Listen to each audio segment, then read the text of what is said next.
সিঙ্গাপুরের tourist visa application কখনোই আপনি রিজেক্ট হবে না যদি আপনি এই বিষয়গুলো লক্ষ্য রাখেন। আসসালামু আলাইকুম।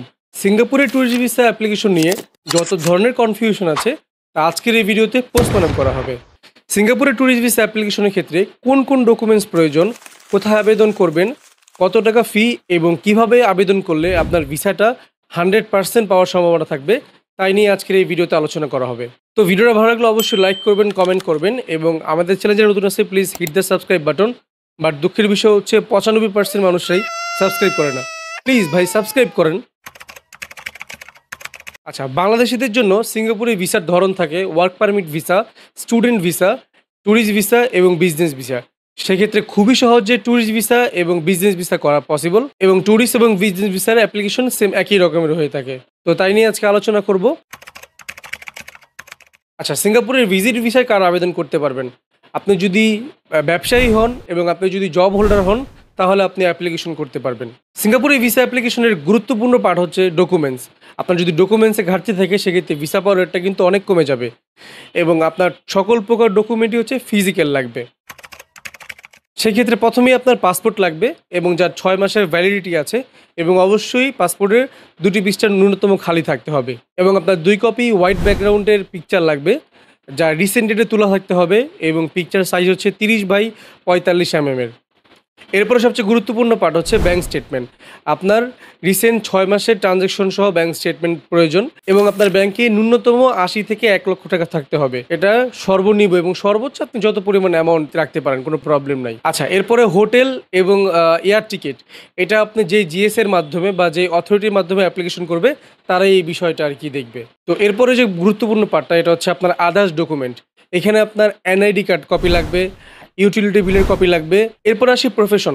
আপনি যদি বিজনেস করে থাকেন সেক্ষেত্রে আপনার ট্রেড লাইসেন্স লাগবে, আপনার টিন সার্টিফিকেট লাগবে, আপনার টিন রিটার্ন কপি লাগবে এবং আপনার ভিজিটিং কার্ডটা অবশ্যই লাগবে। তবে আপনি যদি জব হোল্ডার হয়ে থাকেন সেক্ষেত্রে আপনার মাস্ট বি এনওসিটা প্রয়োজন এবং আপনার যেই কোম্পানি লেটার হেডটা রয়েছে সেটা অবশ্যই যেন আপনার অফিসের অথরিটির সিগনেচার এবং সিল যেন অবশ্যই থাকে এবং অফিসের আইডি কার্ডের কপি। এবং আপনার যদি চাইল্ড অথবা ইনফ্যান্ট নিয়ে যান সেক্ষেত্রে ইনফ্যান্ট নিয়ে গেলে আপনার ইনফ্যান্টের জন্ম নিবন্ধনের কপি দিতে হবে এবং যদি চাইল্ড নিয়ে যান সেক্ষেত্রে চাইল্ডের জন্ম নিবন্ধনের কপি এবং উনি কি যদি স্টুডেন্ট হয় তাহলে সেই স্টুডেন্টের আইডি কার্ড দিতে হবে। আচ্ছা, এরপরে বড় একটা কোশ্চেন, সেটা হচ্ছে সিঙ্গাপুরের ভিসা কি নিজে নিজে অ্যাপ্লাই করা যায়? সোজা উত্তর হচ্ছে কখনোই যায় না। সিঙ্গাপুরের ভিসা অ্যাপ্লিকেশন ফর্ম 14A পূরণ করতে পারবেন। পূরণ করে আপনাকে সকল ডকুমেন্টস রেডি করে জিএস এর মাধ্যমে যেতে হবে। আপনি যদি চান যে সিঙ্গাপুরের ভিসা অ্যাপ্লিকেশনের 14A ফর্মটা কীভাবে পূরণ করবেন তাহলে আমি আই বাটনে একটা লিঙ্ক দিয়ে দিব অথবা ডিসক্রিপশনে আমি এটা লিঙ্ক দিয়ে দিচ্ছি। তো নিজে নিজে অ্যাপ্লিকেশন করলে আপনার এই সকল ডকুমেন্টসগুলি পূরণ করে আপনাকে সেই অথরাইজের কাছে যেতে হবে, কারণ সিঙ্গাপুর এম্বাসি থাইল্যান্ড অথবা মালয়েশিয়ার মতো নিজে নিজে চাইলে অ্যাপ্লিকেশন করা যায় না। তারা তাদের অথরিটি এজেন্টের মাধ্যমে আবেদনগুলো গ্রহণ করে। সেই ক্ষেত্রে আপনি যদি নিজে নিজে আবেদন করতে চান তাহলে আপনাকে আবেদন ফর্ম 14A পূরণ করতে হবে নিজে নিজে। এরপরে আপনাকে hotel, air ticket, bank statement সহ আদার যে ডকুমেন্টগুলি আছে সব একত্রে করে আপনাকে সেই অথরিটির মাধ্যমে যেতে হবে। এরপরে তারা আপনার ভিসাটা প্রসেসিং করে দিবে। আচ্ছা, সিঙ্গাপুরে আপনি অথরিটি কোথায় পাবেন? সেক্ষেত্রে আপনি খুব সহজে গুগল অথবা গুগল ম্যাপে যে সার্চ দিতে পারেন nearby Singapore authority for visa application. এটা লিখে সার্চ করলেই হবে, দেখবেন অনেকগুলি চলে আসবে এজেন্সি। আপনি যে কোনো একজনের সাথে কন্ট্যাক্ট করলেই হবে।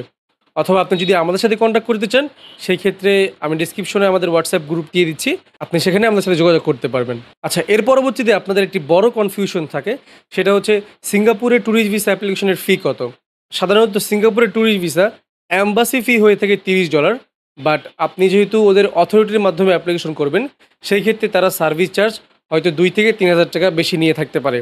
তো আপনার অ্যারাউন্ড 6,000 টাকার মতো খরচ পড়তে পারে। আচ্ছা, অ্যাপ্লিকেশনের পরে আপনার ভিসাটা পেতে কতদিন সময় লাগবে? আপনার যদি সকল ডকুমেন্টস ঠিকঠাক থাকে সেক্ষেত্রে আপনাকে ভিসাটা পেতে 2 থেকে 5 ওয়ার্কিং ডে সময় লাগবে।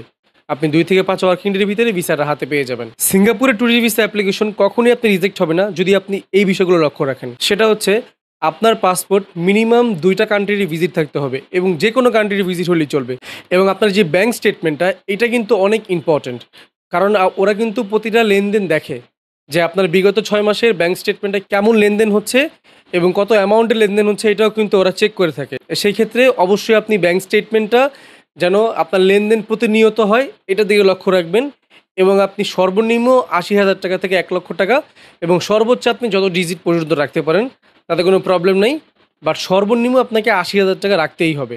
আচ্ছা, সিঙ্গাপুরের ভিসা অ্যাপ্লিকেশনে রিজেক্ট হওয়ার অন্যতম কারণ বয়স। আপনার এজ যদি কম হয়ে থাকে সেক্ষেত্রে কিন্তু ওরা ভিসা অ্যাপ্লিকেশন অ্যাপ্রুভ করে না। আপনার এজ অবশ্যই 25+ হতে হবে এবং আপনার ফেস ভ্যালু যেন ভালো হয় সেই বিষয়টা অবশ্যই লক্ষ্য রাখবেন। এখন যারা কমেন্ট করতেছেন ফ্রেশ পাসপোর্টে ভিসা হবে কিনা, না, ফ্রেশ পাসপোর্টে ভিসা কখনই সিঙ্গাপুর এম্বাসি দেয় না। আচ্ছা, ইম্পর্টেন্ট বিষয়, ভিসা রিজেক্ট হলে কি করণীয়? আপনার ভিসাটা যদি কোনো কারণে রিজেক্ট হয়ে যায় সেক্ষেত্রে আপনি অবশ্যই একটা জিনিস লক্ষ্য রাখবেন, আপনি যেই অথরিটির মাধ্যমে ভিসাটা অ্যাপ্লিকেশন করিয়েছেন তাকে অবশ্যই জিজ্ঞেস করবেন যে কোন কোন ডকুমেন্টসের কারণে আপনার ভিসাটা রিজেক্ট হয়েছে। সেক্ষেত্রে পরবর্তীতে আপনি যখন অ্যাপ্লিকেশন করবেন আপনি সেই ডকুমেন্টসগুলি প্রপারভাবে সাবমিট করার চেষ্টা করবেন। এরপরে আমি যেই কোশ্চেনটা সবচেয়ে বেশি পেয়ে থাকি সেটা হচ্ছে সিঙ্গাপুরের ভিসা কত দিনের জন্য দেয়? সিঙ্গাপুর সাধারণত ৩০ দিনের জন্য দেয় এবং ৩০ দিন প্লাসের জন্যও দেয়। সেক্ষেত্রে single entry, multiple entry visa দিয়ে থাকে। তো এভাবে অ্যাপ্লিকেশন করলে আপনার ভিসা অবশ্যই হয়ে যাবে এবং এই বিষয়গুলো লক্ষ্য রাখবেন। সেক্ষেত্রে ভিসা হওয়ার পরে আপনার ফ্লাইটের আগে আপনাকে অবশ্যই এসজি অ্যারাইভাল কার্ড যেটা রয়েছে সেটা পূরণ করতে হবে এবং সেটা কীভাবে পূরণ করবেন আমি ডিসক্রিপশন বক্সে একটা লিঙ্ক দিয়ে দিয়েছি। আপনি চাইলে সেটা দেখেও পূরণ করতে পারবেন এবং অবশ্যই ফ্লাইটের ৭২ ঘন্টার ভিতরে সেই ফর্মটা আপনাকে পূরণ করে নিতে হবে। আচ্ছা, ভিডিও শেষে একটা টিপস দেই, সেটা হচ্ছে আপনি যে কোনো দেশের ভিসা অ্যাপ্লিকেশনের ক্ষেত্রে আপনি যত বেশি ডকুমেন্টস প্রদান করবেন, যত বেশি নথিপত্র প্রদান করবেন, ততই আপনার ভিসা পাওয়ার রেটটা 100% বেড়ে যায়।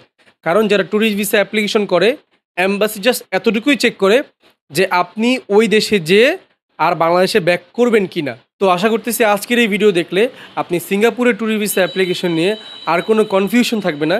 সেই ক্ষেত্রে যদি কোনো ধরনের প্রশ্ন থেকে থাকে অবশ্যই আমি কমেন্ট বক্সে করবেন, আমি অবশ্যই রিপ্লাই দেওয়ার চেষ্টা করব এবং আমাদের ফেসবুক পেজও করতে পারেন, আমি পেজের লিঙ্কটা ডেসক্রিপশনে দিয়ে দেবো। তো আমাদের ভিডিওটা ভালো লাগলে অবশ্যই লাইক করবেন, কমেন্ট করবেন এবং আপনার ফ্রেন্ডসদের মাঝে শেয়ার করে দেবেন ভিডিওটা। তো আজকের মতো আল্লাহ হাফেজ, ইনশাআল্লাহ অন্য একটা ভিডিওতে দেখা হচ্ছে এবং আপনার সিঙ্গাপুরের জার্নি শুভ হোক।